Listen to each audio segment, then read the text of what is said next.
Bonjour à tous, bienvenue à cette nouvelle leçon de l'École du sabbat. En fait, on commence une nouvelle leçon avec Ésaïe et la première leçon, crise d'identité. Et bonjour Jean-Guy.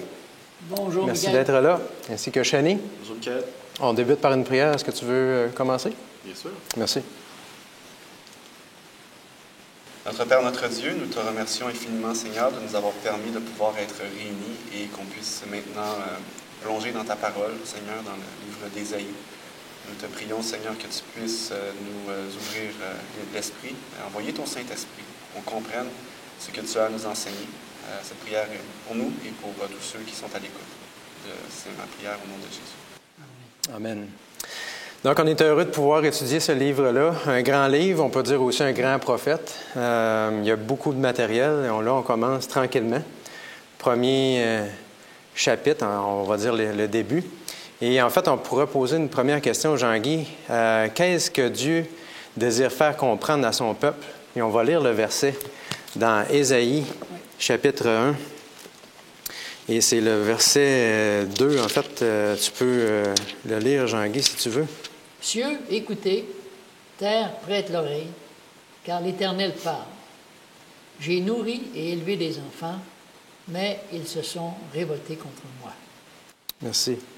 Alors, qu'est-ce que Dieu désire nous faire comprendre au travers de ce court verset, mais qui veut dire beaucoup?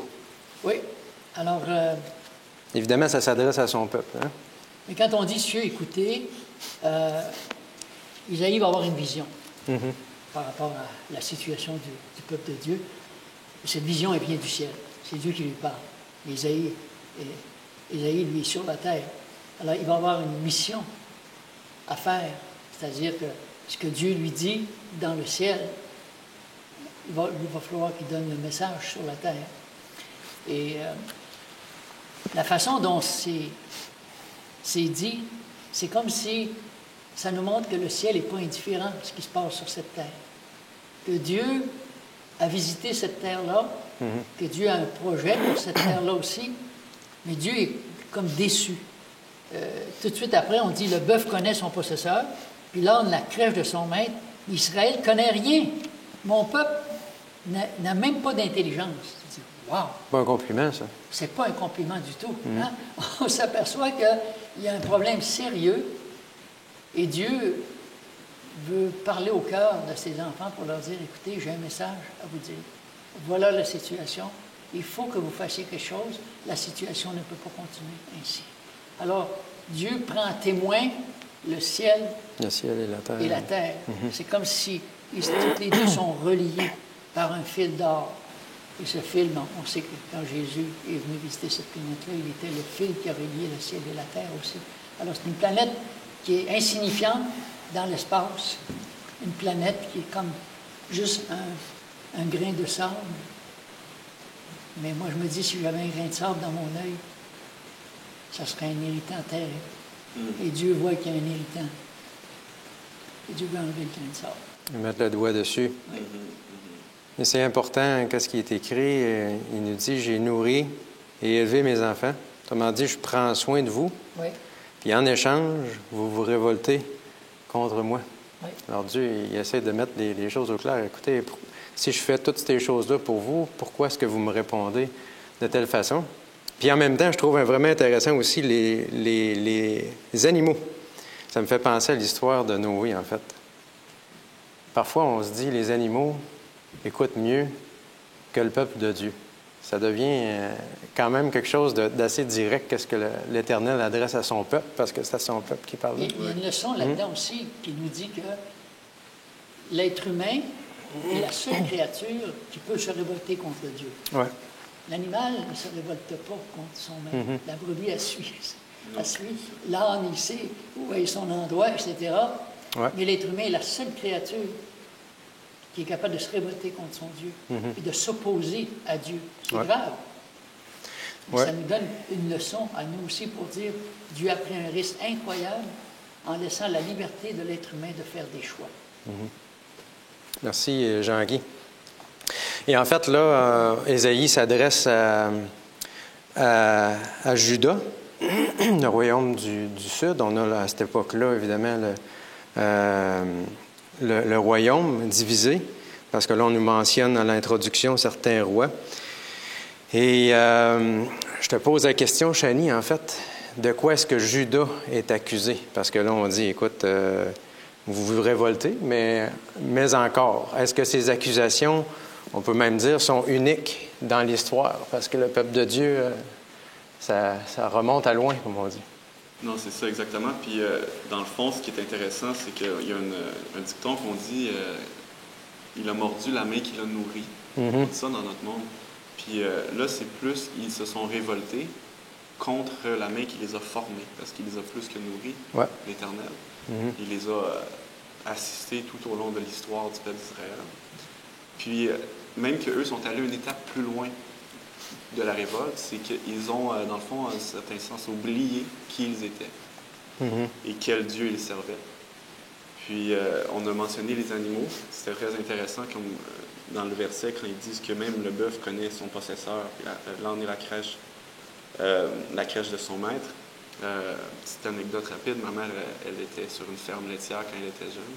À l'époque, le bétail allait manger à l'extérieur et revenait ensuite dans leurs enclos.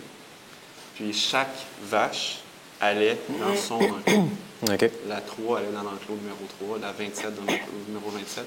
Il n'y avait pas besoin de les diriger dans leurs enclos respectifs. Ils savaient tous où se diriger. Quand même impressionnant, donc on l'a mentionné.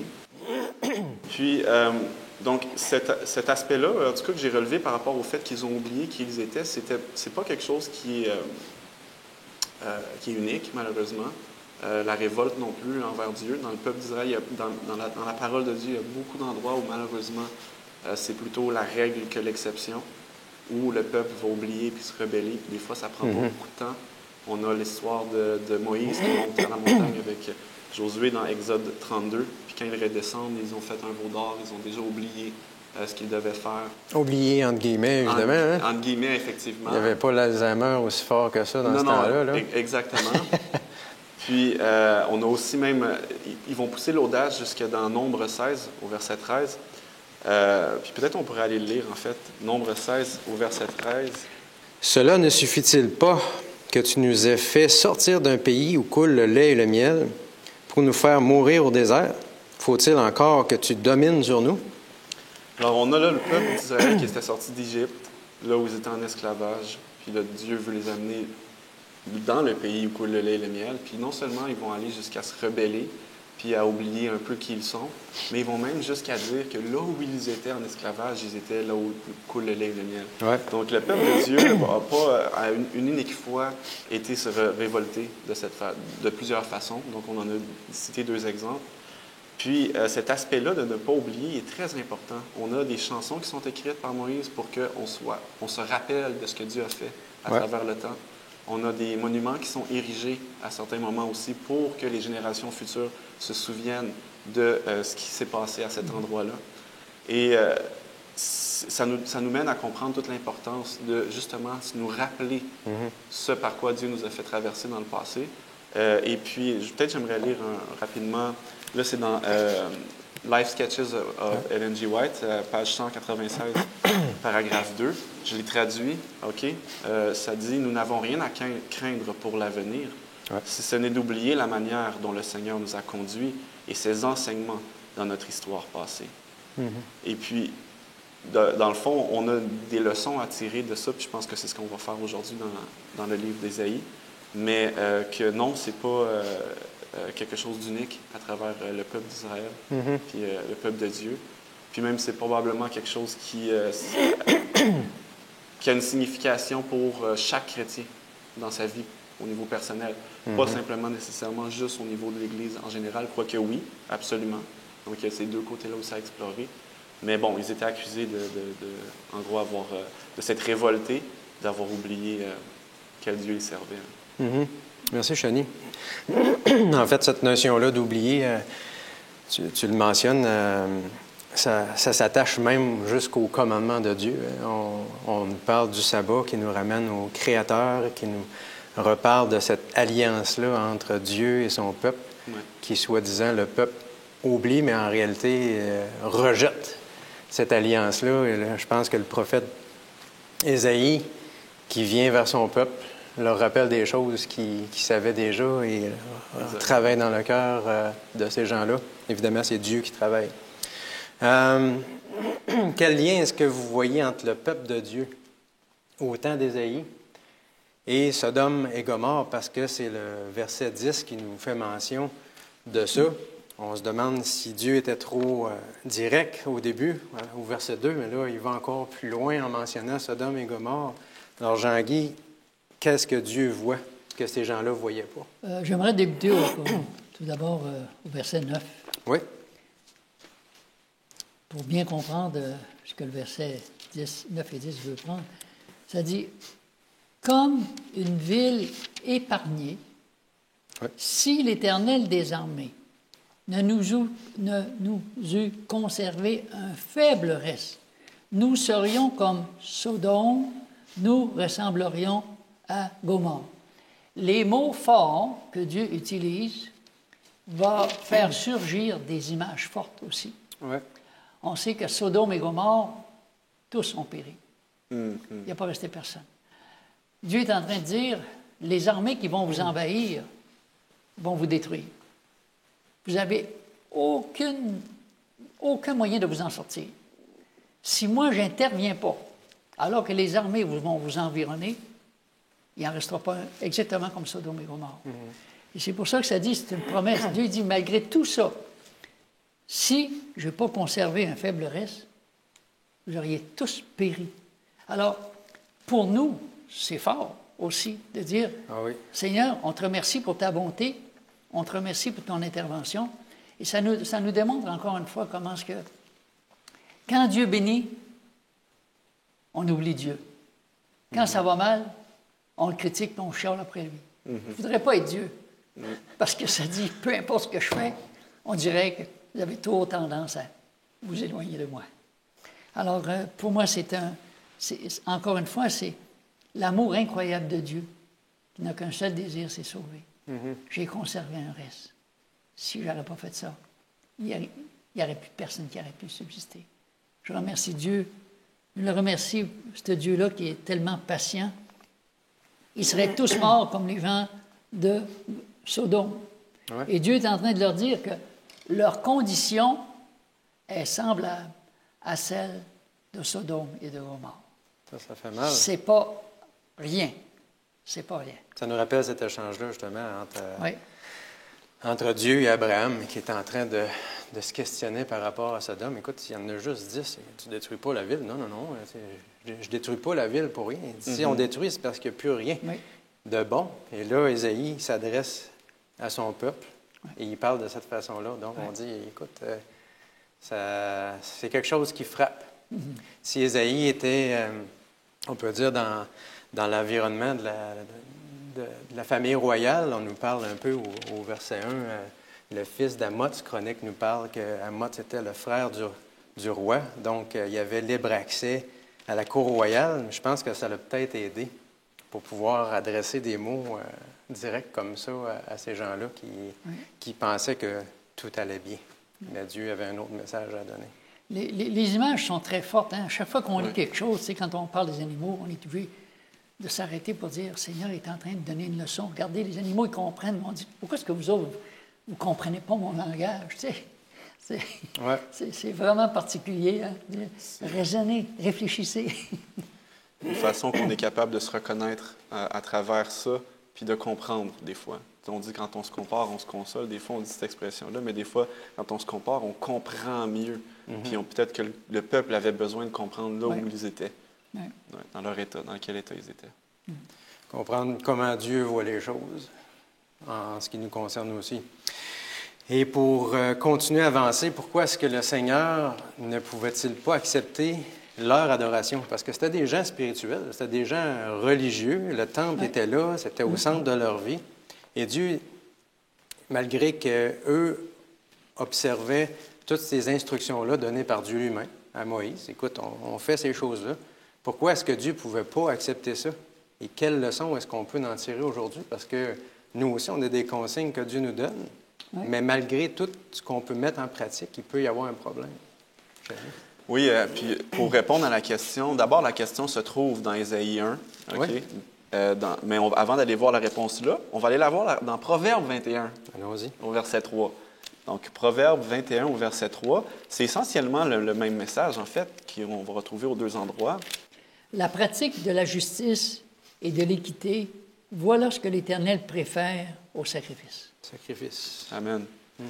Alors, puis si on retourne dans Ésaïe, les versets 15 et 16 du chapitre 1, on nous dit « Quand vous étendez vos mains, je détourne de vous mes yeux, car vous multipliez les prières, je n'écoute pas. Quand vous multipliez les prières, je n'écoute pas. Vos mains sont pleines de sang, lavez-vous, purifiez-vous, ôtez de devant mes yeux la méchanceté de vos actions, cessez de faire le mal. » C'est ce que le Seigneur veut en réalité, qu'on change de conduite et qu'on vive. Hein? C'est dans Ézéchiel 18, 23 qui nous rappelle ça également. Il ne veut pas que le méchant meure, il veut qu'il change de conduite et qu'il vive. Il ne veut pas que le méchant reste méchant et qu'il fasse des sacrifices. Il veut que le méchant comprenne à quel point ce qu'il fait est mal à travers les sacrifices et qu'il s'en repente. Puis là, on avait probablement un peuple qui était attaché au mal qu'ils faisaient en pensant probablement qu'ils avaient une licence pour continuer de le faire en multipliant les sacrifices tout bonnement.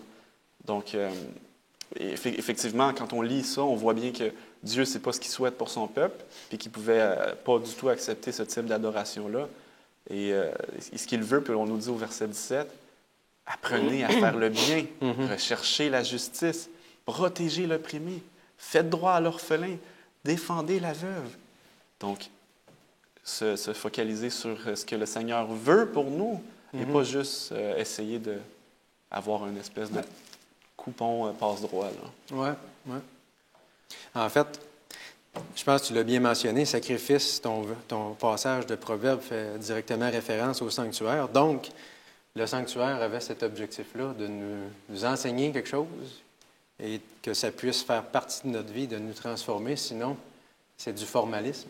On fait les choses, on suit en apparence le plan de Dieu, mais la chrétienté, finalement, ça doit changer la vie, non? Exact. C'est ce que Dieu est en train de leur dire.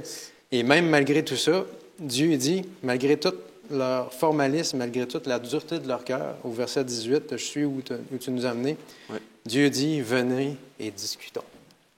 Dieu est prêt à échanger avec nous autres, à nous faire comprendre. Venez, on va discuter, je vous dis ça, là, mais écoutez, là, la discussion n'est pas terminée, là, on échange ensemble. On voit l'amour de Dieu au travers de ça, ce verset-là, j'aime beaucoup.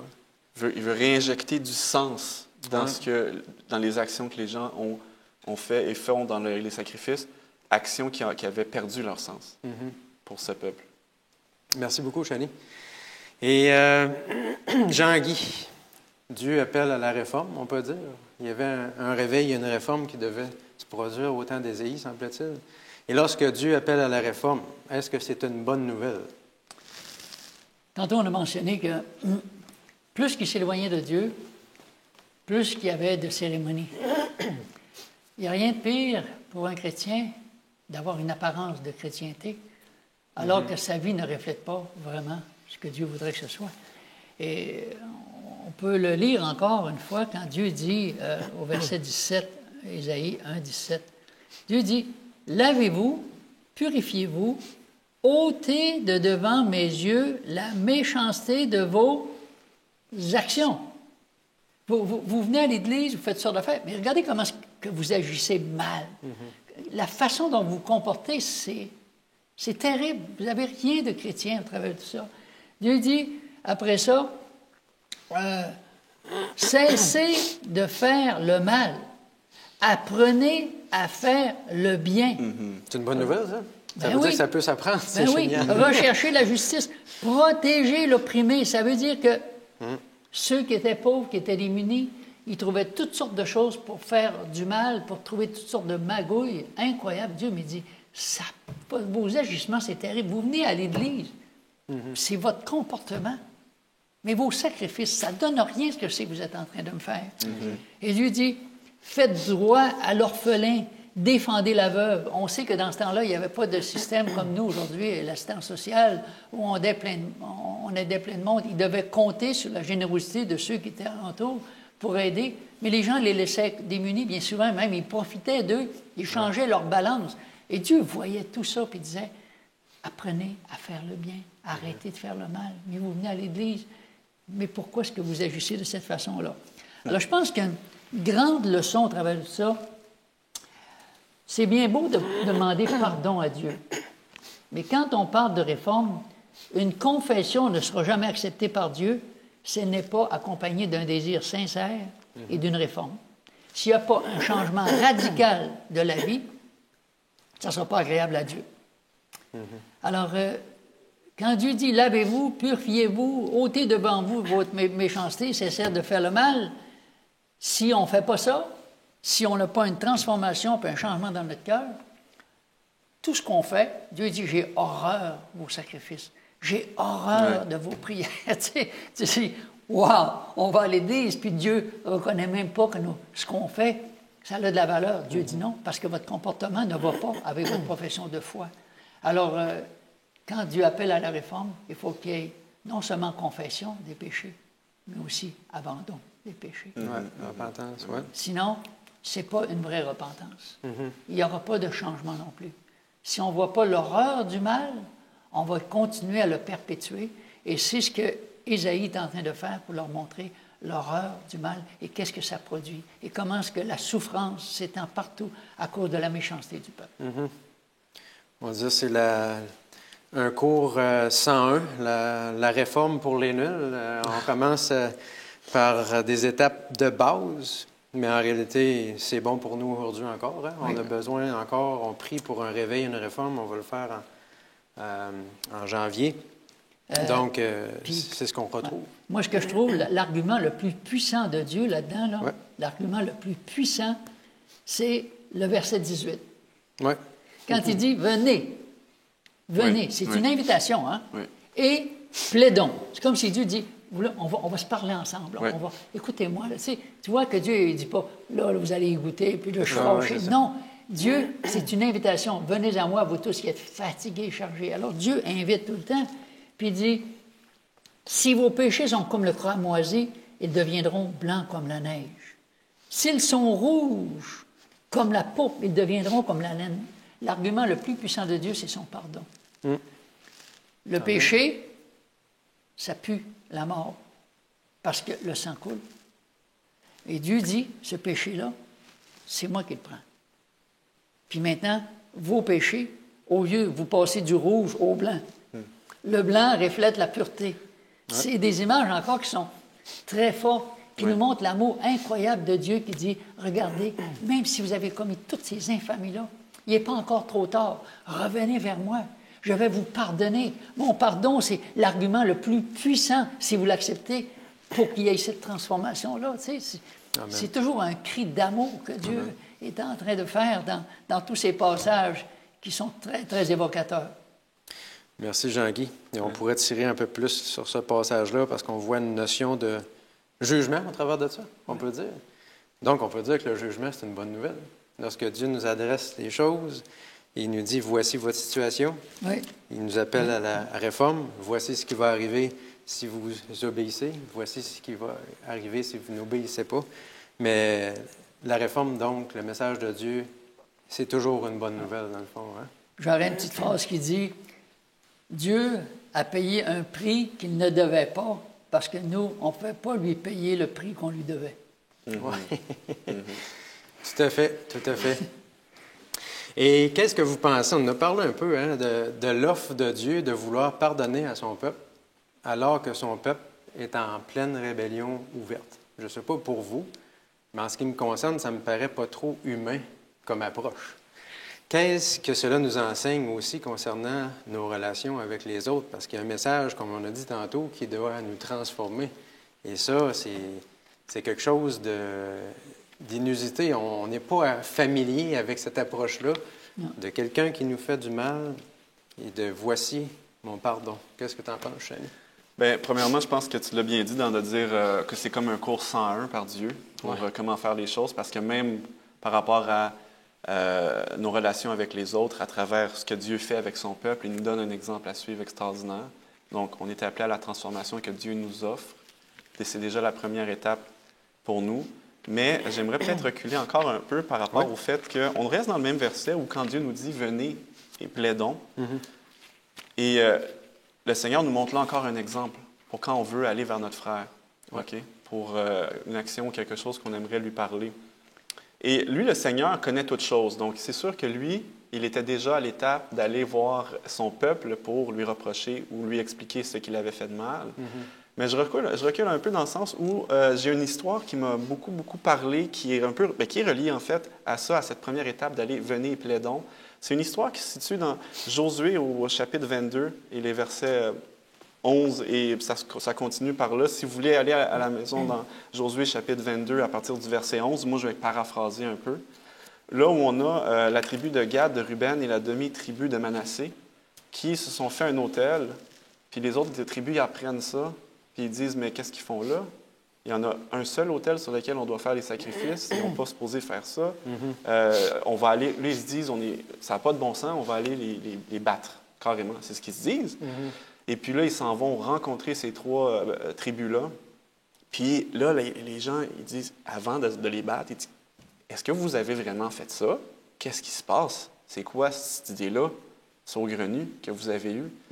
Puis là, il les laisse parler, il les laisse expliquer pourquoi ils ont fait ça. Tu sais. Puis là, je vais sauter un peu de passage où on arrive vers la fin, que les fils de Ruben, au verset 21, et les fils de Gad et la demi-tribu de Manassé, qui répondit au chef des milliers d'Israël. Au verset 22, on dit « Dieu l'Éternel, le sait et Israël le saura. Si c'est par rébellion et par infidélité envers l'Éternel, ne viens point à notre aide en ce jour. Donc, si ce que tu dis, ce que tu nous accuses est vrai, vas-y, bats-nous. » Puis au verset 28, il dit, c'est parce que, dans le fond, je le paraphrase encore, on voulait offrir quelque chose à nos descendants qui peuvent voir que l'Éternel, c'était lui notre Père, et c'était jamais pour faire des holocaustes sur celui-ci, mais comme témoin entre nous et vous. Et puis, à la fin, ils répondent à ça. Alors, on voit qu'est-ce qu'ils répondent à ça, le peuple d'Israël, qui était venu pour les battre. Ils disent, après avoir entendu les paroles que prononcèrent les fils de Ruben, les fils de Gad et les fils de Manassé, ils furent satisfaits. D'abord, ça, c'est la première leçon, parce que nous, on n'est pas Dieu. Okay? Alors, Dieu, lui, il sait déjà le cœur des gens, donc il pouvait s'adresser au peuple de la façon qu'il l'a fait. Donc, première étape, d'aller plaider vers notre frère pour, éviter un malentendu. Tout à fait. Peut-être qu'on a mal compris la situation. Puis ensuite, on s'en va directement dans Matthieu 18, qu'on connaît bien, les versets 15 à 17. Ouais. On peut les lire. Puis ça, c'est là où Dieu, lui, est déjà dans son processus avec le peuple de Juda. Donc, Matthieu 18, les versets 15 à 17. « Si ton frère a péché contre toi, va et reprends-le seul à seul. S'il t'écoute, tu as gagné ton frère. Mais s'il ne t'écoute pas, prends avec toi une ou deux personnes afin que toute l'affaire se règle sur la déclaration de 2 ou de 3 témoins. S'il refuse de les écouter, dis-le à l'Église. Et s'il refuse aussi d'écouter l'Église, qu'il soit à tes yeux comme le membre d'un autre peuple et le collecteur d'impôts. » Donc, ça finit rough, comme on dit. Ça finit raide si tu n'as pas écouté après les 3 étapes. Mais le mot-clé, c'est dans le premier verset. « Afin de gagner ton frère. » Exact. Puis c'est ce que Dieu fait avec le peuple. Il va leur parler, venez et plaidons, pour leur parler de son amour, de sa grâce, de son pardon, parce qu'il veut gagner son peuple. C'est ça son objectif. Alors que nous, dans nos relations avec les autres, on va probablement trop souvent à la rencontre de notre frère dans une optique de condamnation et pas toujours dans une optique de gagner notre frère. Puis la même tactique s'applique pour nous. Il faut qu'on puisse aller voir notre frère avec une attitude pour le gagner, en lui parlant du beau message de pardon que le Seigneur a à lui offrir. Et pas la condamnation. La condamnation, oui, mais il y a 2 étapes pour gagner notre frère, bien avant qu'on arrive à parler de condamnation dans ces versets-là. Je crois qu'en pratique, quand on visite quelqu'un, on demande toujours, bon, est-ce qu'on peut faire quelque chose pour toi? Est-ce qu'on peut t'aider de quelque façon que ce soit? Peut-être à part de la prière, ou peut-être tu as besoin de quelque chose pour aider à t'en sortir, etc. Si la personne reconnaît que, comme tu disais, qu'on est là vraiment pour l'aider à s'en sortir, au lieu d'avoir cette espèce de condamnation, ça va bien aller. Mais si la personne a dit, ça c'est ma vie, puis ça ne vous regarde pas. Ouais. C'est la réponse, bien souvent, que j'avais pour dire, moi je fais ma vie, puis ma vie privée, c'est ma vie privée, ça ne vous regarde pas. Ça devient extrêmement difficile, parce que c'est comme si on refuse l'aide. Alors, si nous, on ne veut pas accepter l'intervention du Seigneur non plus, on dit, bien, ça c'est ma vie, puis c'est comme ça. Fait qu'il n'y a pas de changement de conduite, il n'y a pas de repentance non plus, parce qu'on décide qu'on n'est pas redevable. Et ça, c'est difficile d'accepter bien souvent que, même à l'Église, il y a cette redevabilité, non pas pour condamner, mais pour aider aussi. Effectivement. Ouais. Puis je pense que pour peut-être synthétiser rapidement le point, c'est vraiment de dire d'abord, pour nous-mêmes, il faut être transformé pour pouvoir aller gagner notre frère. Ouais. Si on veut le gagner dans notre équipe, c'est parce qu'il faut qu'on soit nous dans la bonne équipe. Ouais, C'est la première étape. Là. Surtout si tu es ami avec. Parce que si tu es ami, puis si la personne ne te connaît pas, ça se prend plus mal. Mais si tu as développé des liens, puis une amitié, ça devient beaucoup plus facile parce qu'il y a un lien de confiance qui s'est établi aussi. Oui, tout à fait. Effectivement. Donc, c'est ça. Donc, d'aller venir plaider Oui. avec la personne dans une optique de le gagner, puis d'éviter aussi tous les malentendus d'abord. Fait qu'il y a beaucoup de choses pratiques qu'on peut appliquer dans nos vies respectives, je trouve, à travers l'exemple de Dieu. Tout à fait, tout à fait. Et le jugement, justement, peut être de part et d'autre. On peut juger porter un jugement de condamnation en voulant, c'est ça, condamner au lieu de rattraper. Ouais. Puis on peut porter un jugement aussi envers la personne qui essaye de venir nous aider, mais qui ne veut pas de l'aide aussi, comme Jean-Guy. Le jugement est de part et d'autre. Dans le fond, ce message-là s'adresse aux deux camps, on va dire. Ouais. Donc, on remarque ici, dans le livre d'Ésaïe, que c'est Dieu qui parle au travers de son serviteur et qu'il y a une redevabilité envers Dieu. Et le message est clair. Soit tu l'acceptes ou soit tu ne l'acceptes pas. Voici les conséquences dans les deux cas. Et je pense qu'effectivement, c'est pratique et c'est tout à fait actuel. On peut recevoir ce message-là aujourd'hui. Oui. Et si on continue, en fait, pourquoi, selon vous, Dieu présente-t-il à son peuple justement les choix qui s'offrent à lui, ainsi que leurs conséquences? C'est quand même particulier quand on y pense, hein, juste de savoir l'avenir, c'est une chose, mais de connaître l'avenir en fonction des choix que tu vas faire, ça nous dépasse. Hein? Voici ce que tu vas faire si tu prends ce choix-là. Voici ce qui va arriver si tu prends ce choix-là. Dieu est extraordinaire, mais pourquoi est-ce que Dieu fonctionne de cette façon-là, Chani? Il y a probablement beaucoup de réponses. Mais moi, ce qui m'a beaucoup frappé, parce qu'on vient de terminer un trimestre sur l'éducation. Puis là, on a le pédagogue des pédagogues, donc Dieu tout-puissant, qui connaît tout. Puis en excellent pédagogue, lui, il fait ce qu'un enseignant fait dans sa classe. Il met les attentes, puis ce qui va en découler à ses élèves, de manière à ce qu'on puisse avoir une relation fonctionnelle dans la classe. Puis tout enseignant, moi je suis enseignant de formation, procède de cette façon-là.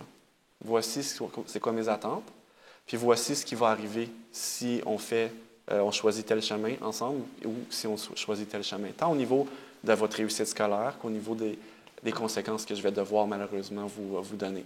Ou, au contraire, des bénéfices ou des récompenses qu'on pourra avoir. Puis, il y a une autre raison pour laquelle aussi je sais qu'on pourrait dire que Dieu dit ça. Puis, je suis allé sur le site de Éducalois. Okay? Il y a une phrase qu'on entend souvent, « Nul n'est censé ignorer la loi ». Ça, c'est dans notre société qu'on dit ça. Okay?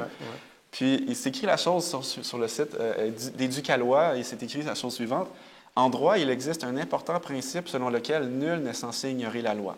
Vous ne pouvez donc pas justifier votre comportement en disant que vous ne connaissiez pas une loi, même si c'est vrai et que vous ne saviez pas que vous commettiez une infraction. Donc ça, c'est dans la société dans laquelle on vit, ce qui a beaucoup de sens, mais Dieu va une étape plus loin. Dieu, il va nous dire aussi, tu ne peux pas ignorer la loi, mais laisse-moi t'enseigner la loi. Tandis que le policier, lui, il ne nous donnera pas des cours là, pour qu'on sache exactement toutes les lois qui existent dans notre société. Puis ça peut malheureusement arriver que quelqu'un enfreigne cette loi-là et qu'il soit condamné coupable dans notre société, même s'il pouvait dire « je n'étais pas au courant ». Dieu ne fonctionne pas comme ça. Dieu ne tient pas compte des temps d'ignorance, mais il nous enseigne. Sa loi, c'est son plus ardent désir. Mais au final, c'est vrai qu'on est tenu responsable par la suite. Puis je pense que c'est ce que Dieu fait en pédagogue par excellence avec le peuple à ce moment-là. Oui. Ouais. Merci, Chani. Puis peut-être, Oui. je vais peut-être pas les citer, mais on le voit qu'il le fait même dans les 10 commandements, dans plusieurs endroits. Là. Tu sais, il nous le dit là, dans le 2e commandement, si tu te fais des images taillées, on va punir l'iniquité des pères jusqu'à la 3e et 4e génération, mais on va voir miséricorde jusqu'à 1000 générations. Donc, on a encore là les deux alternatives, puis on est dans la loi directement, donc on comprend exactement ce qui s'en vient, si on choisit un, si on choisit l'autre. Puis même chose dans le 5e commandement, où on nous dit que nos jours vont se prolonger si on honore notre père et notre mère. Donc, j'avais peut-être juste à rajouter ça parce que c'est encore parfait, parce que là, c'est comme dans la loi directement. Super. Encore là, tu sais, quand tu mentionnes ça, quand Dieu dit le 2e commandement de ne pas se faire d'image, de ne pas les adorer, c'est comme si Dieu n'est pas un Dieu arbitraire qui dit c'est comme ça, mais il essaie de nous faire raisonner pour dire si vous priez ces images-là, puis ces dieux-là, vous allez avoir une réponse. Le problème, c'est que ça ne viendra pas de moi, mais ça va passer sur mon dos. Alors, si j'ai mis ce commandement-là, c'est pour votre protection. Ouais. Parce que je ne veux pas que vous soyez séduits par cet ennemi-là qui cherche, lui, à vous perdre. Moi, je veux vous gagner.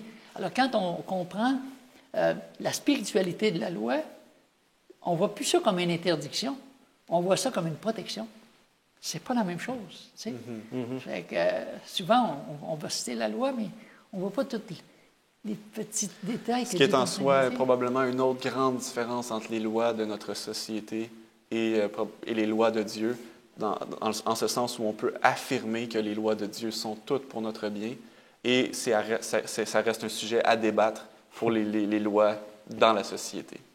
Donc, on a plus de difficultés à mettre des lois en place aussi concises qui pourraient régler tous les problèmes parce qu'on en a des lois d'innombrables. Ouais. Il y a 1 million de lois aux États-Unis. Il n'y a même pas assez de toute une vie pour les apprendre.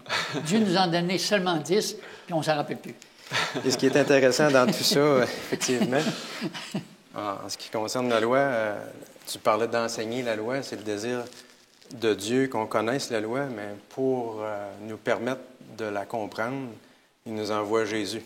Je suis l'incarnation de la loi. Voici à quoi ça ressemble un être humain qui observe la loi. Mettez vos yeux sur moi, vous allez comprendre ce qu'il y en est. Donc, c'est extraordinaire. Ouais. Et en fait, même, je rebondis sur Matthieu 18 de tantôt. Matthieu 18 a un message beaucoup plus profond que la règle de fonctionnement dans l'Église, mais c'est aussi la façon dont Dieu a géré le problème du péché. Si ton frère a péché contre toi, va vers lui. Et c'est ce que Dieu fait. On a péché contre lui. Il envoie son Fils vers nous pour discuter. On le rejette. Ensuite, il envoie 2 témoins, Ancien et Nouveau Testament, pour convaincre. Rejeter, même chose, va vers l'Église. L'Église que Jésus a mis en place. Qu'est-ce qu'ils ont fait, les Juifs, après ça? Rejeter l'Église. Traite-les comme des collecteurs d'impôts, etc. Qu'est-ce que l'Église a fait? Ils sont allés vers les Juifs pour les gagner. Donc, les collecteurs d'impôts, parfois, on peut dire que c'est simplement une condamnation, mais lorsqu'on regarde Dieu agir envers ce peuple-là, encore aujourd'hui, c'est encore pour les gagner. Mais oui. Pour dire, écoutez, vous avez mis à mort le Fils de Dieu, mais c'est le temps. Repentez-vous, revenez, tu sais. Ouais. Donc, c'est extraordinaire de voir que Dieu lui-même met en pratique qu'est-ce qu'il nous conseille au travers de sa parole. Amen. On continue, en fait. Que ce soit avec Moïse ou avec Ésaïe, Dieu s'adresse à son peuple. Il ne lui laisse que 2 options. On connaît le livre du Deutéronome, chapitre 28, dans ce point-là, la vie ou la mort, ou on peut dire même blanc ou noir. Là, ça nous paraît comme à gauche ou à droite. Il y a pas, pourquoi pas d'autres options? Est-ce que c'est pas trop limité? Parce que nous, on vit dans une société, à une époque où on aime ça avoir du choix. Bien oui. Le choix des fournisseurs de téléphone, le choix dans le buffet. On veut avoir du choix. Mais Dieu dit, écoute, c'est blanc ou c'est noir. Alors, qu'est-ce que tu en penses, Jean-Guy, de cette façon-là de Dieu d'approcher? Je pense qu'il faut toujours revenir un petit peu à la case départ. Quand on regarde au début de la Bible, on voit le Jardin d'Éden, un couple heureux qui est avec Dieu. Tout est parfait, tout est extraordinaire. Le péché entre au Jardin d'Éden, il n'y a plus rien qui est pareil. Et quand tu vois la suite, tout ce que tu vois, c'est le malheur. Les guerres, l'égoïsme, les querelles. C'est comme si la terre devient une espèce de tragédie où tout ce qu'on voit, on a l'impression que tout va mal, qu'il n'y a jamais rien qui va bien. Puis on se dit, oui, mais pourquoi est-ce que cette petite planète-là, depuis qu'elle existe, tout ce qu'on voit, c'est des guerres qui se succèdent les unes après les autres. On voit cette violence, cette injustice qui s'installe. On est bien obligé d'avouer qu'il y a quelque chose qui ne fonctionne pas sur notre planète. Il y a une tragédie qui est en train de se vivre sur cette planète. Et moi, je pense souvent à quelqu'un, j'ai vu ça dans un film, il y a une grosse montagne, puis l'individu s'en va dans son auto. Là, c'est très, très sinueux, mais juste à côté, il y a une espèce de gouffre, là, géant. Puis d'un coup, ses lumières manquent, batterie, fini. L'alternateur n'est plus capable de donner son énergie. Puis là, le gars, il se retrouve dans l'obscurité. Le cœur va y manquer. Il va aller où? Il ne peut pas avancer, il ne peut pas reculer. Il ne peut pas aller dans le côté. Pourquoi? Parce que c'est la montagne. Il ne peut pas aller à droite, c'est le gouffre. C'est la mort. Dieu nous a donné un livre d'instruction. Dieu nous a parlé pour nous dire, vous avez deux choix. Moi, je suis capable de conduire votre vie puis vous emmener à bon port. Si vous ne faites pas ça, c'est la mort. Parce qu'il y a quelqu'un qui veut votre mort. Moi, je veux votre bien. Et je pense qu'on peut lire cela aussi dans Romains, chapitre 5. C'est un texte, je pense, qu'on connaît très, très bien. Romains, chapitre 5. Chani, tu veux nous lire cela? Le verset 12 et le verset 18. C'est pourquoi, comme par un seul homme, le péché est entré dans le monde, et par le péché, la mort, et qu'ainsi la mort s'est étendue sur tous les hommes, parce que tous ont péché. Alors, juste avant de lire verset 18, Dieu est en train de nous dire, à cause de la faute d'Adam, cette planète était condamnée à mourir. C'est fini pour eux autres. Alors, Dieu dit, mais maintenant, moi, je vais inverser tout ce que c'est que Adam a fait. Ouais. Alors, Dieu dit, écoutez bien, je ne suis pas un Dieu qui est dur, là. À cause de ça, vous étiez tous condamnés à périr, c'était fini pour vous. La solution devait venir du ciel, parce que la mort s'est étendue. Alors, c'est injuste. Moi, je dis, oui, mais je n'ai pas péché comme Adam hier. C'est injuste. Ce que Dieu fait, lui, est-ce que c'est juste? Il prend le péché tous mes péchés sur lui. Alors, il y a une inversion qui se fait absolument extraordinaire. On va passer de la mort, et au verset 18, ça dit quoi? Ainsi donc, comme par une seule offense, la condamnation a atteint tous les hommes, de même, par un seul acte de justice, la justification qui donne la vie s'étend à tous les hommes. Wow. On pourrait évidemment citer dans le livre des Romains, Paul va mettre beaucoup d'emphase sur ce que c'est qui se passe entre le péché, la vie, la mort. On a un autre texte dans Deutéronome, chapitre 30, 19-20. J'en prends aujourd'hui à témoin contre vous le ciel et la terre. Ça nous rappelle l'Ésaïe ici. Exactement.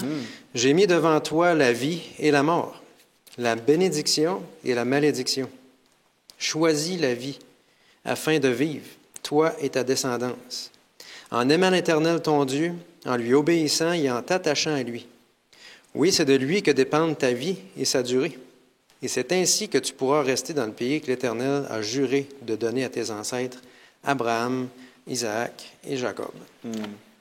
Le seul désir de Dieu, c'est qu'on soit avec lui. Puis il a payé le prix pour ça. Et le prix est immense parce qu'il a donné le ciel quand il a fait cela. Alors, moi, quand je pense à tout ça, je me dis, Seigneur, tu es un Dieu extraordinaire. Tu savais d'avance qu'est-ce qui allait se passer, mais ton plan était déjà préparé.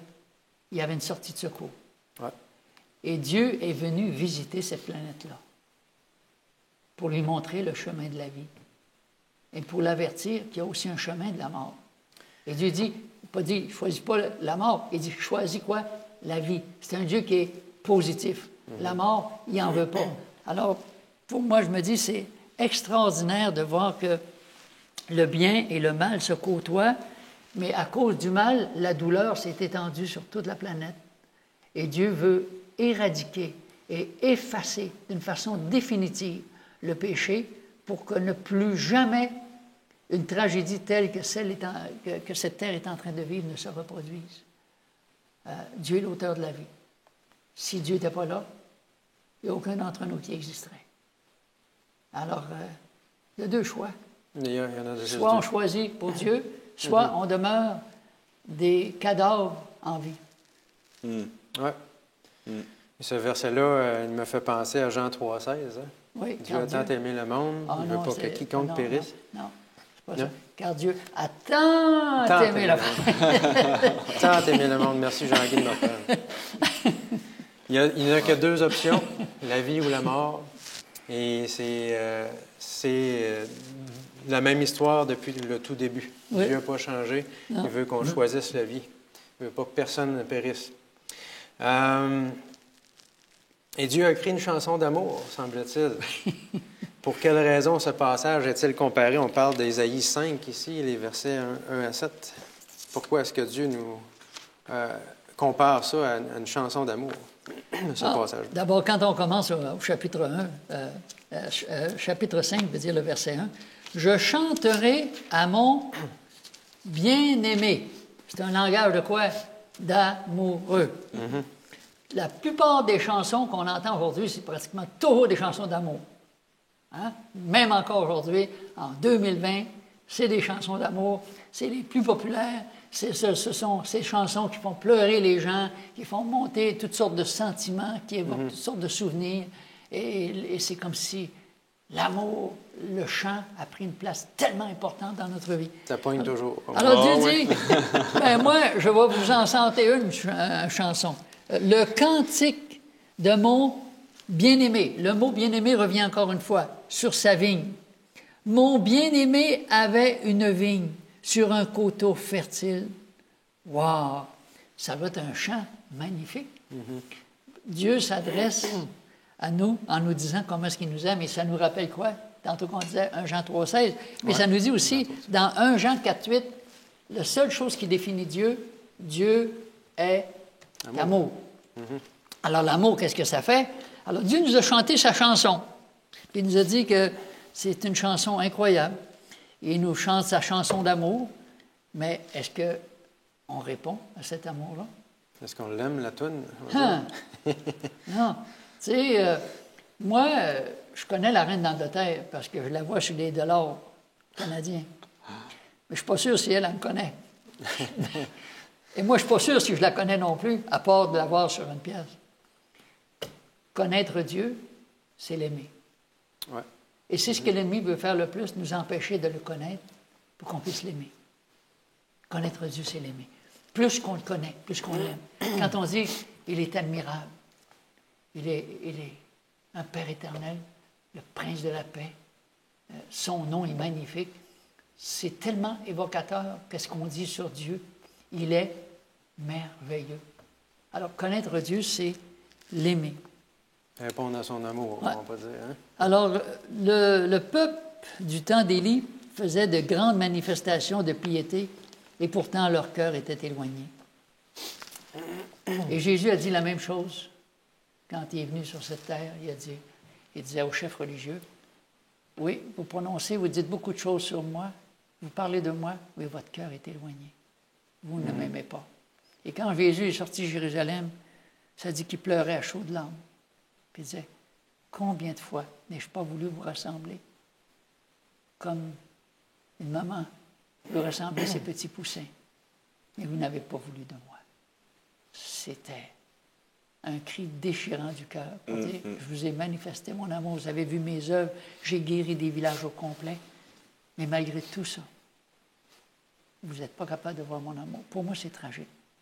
Le chant de Dieu qui n'est plus entendu par des oreilles humaines parce qu'ils ont fermé leur cœur à l'influence du Saint-Esprit. Alors que Dieu, constamment, essaie de nous ramener vers lui. On peut arriver à s'opposer à Dieu, à fermer notre cœur et à ne plus entendre sa voix et à se détourner de lui. Et c'est pour ça que le livre d'Ésaïe nous a été donné, parce que Dieu ne veut pas ça. Dieu ne veut pas qu'on rejette celui qui vient vers nous pour nous dire qu'on a péché. En terminant, ce passage nous fait penser au don de Dieu en Jésus à la croix. Quelle similitude de ce que tu vois là-dedans, Chani, et quelles sont les conséquences de rejeter ou d'accepter ce cadeau en parallèle avec ce chant d'amour d'Ésaïe? Pour répondre à la question, j'inviterais à aller dans Jean 15, Jean 15. Au verset 2. Puis Jean 15 au verset 2. Et puis, je pense que Jean-Guy l'a très bien expliqué. Puis les mots qu'il a utilisés sont les mots qui me sont venus à l'esprit, moi aussi. C'est les mots « cri du cœur ». Cette chanson qu'on retrouve dans Ésaïe est un cri du cœur. Et son bien-aimé, il le répète 2 fois dans les premières lignes. Donc, c'est vraiment déchirant de lire que les gens se sont détournés alors qu'il avait tout fait pour que ces gens puissent porter des fruits. Alors, on va lire. Michael, pourrais-tu lire le verset 2 au Jean chapitre 15? Tout sarment qui est en moi et qui ne porte pas de fruit, il l'enlève. Et tout sarment qui porte du fruit, il le taille afin qu'il porte encore plus de fruits. On reprend le même langage de la vigne. Dieu qui est le vigneron, qui a préparé la terre, il a tout préparé, puis non seulement ça, mais il veut nous aider à porter encore plus de fruits. Mais malheureusement, si à force d'avoir tout ce qu'il pouvait faire, sans relâche, on ne portera pas de fruits, à la fin, on va être retranché. Ouais. Puis on retrouve là encore le blanc, le noir, la vie, la mort. Mais ce n'est pas ce qu'il désire, et de la même façon qu'il a eu des cris du cœur sur la croix, « Pardonne-leur, Père, parce qu'ils ne savent pas ce qu'ils font. Le Seigneur, il veut absolument qu'on accepte son pardon et qu'on change de voie, qu'on change et qu'on vive. Il veut nous émonder pour qu'on porte encore plus de fruits. Écoutons l'appel de Dieu, puis comprenons à quel point c'est par amour que toutes ces choses-là sont faites. C'est vraiment ce qui me touche. J'apprécie ce que tu dis parce que dans le même ordre d'idée, dans Ésaïe chapitre 5, verset 4, « Qu'y avait-il encore à faire à ma vigne que je n'ai pas fait pour elle? J'ai tout fait. Pourquoi, quand j'ai espéré qu'elle produirait de bons raisins, en a-t-elle produit de mauvais? » Dieu dit, « Y a-t-il quelque chose d'autre que j'aurais pu faire? J'ai tout fait. Mais on dirait que vous n'avez pas de reconnaissance. Vous ne voyez plus. » C'est, comme tu dis, le cri du cœur déchirant de Dieu, se traduisait par les langues. Je m'adresserais peut-être à la personne à la maison qui, en lisant ces lignes, se sent découragée parce qu'elle croit qu'elle est perdue, qu'il est trop tard pour elle, qu'elle fait partie de ceux qui ont déçu Dieu. Ma réponse à ces gens-là, c'est que si vous pouvez nous entendre, si vous pouvez écouter et voir cette émission, c'est parce que vous respirez qu'il n'est pas trop tard. Amen. Oui, Dieu veut faire disparaître, on va dire, nos péchés, les rendre blancs comme neige. C'est une promesse, non seulement un désir. Et si Dieu désire que personne périsse et qu'il a dû faire périr à toutes sortes d'époques son peuple ou des nations, on pense à Sodome et Gomorrhe, ça a été mentionné dans Ésaïe. On pense à l'époque de Noé aussi, des grands moments dans l'histoire.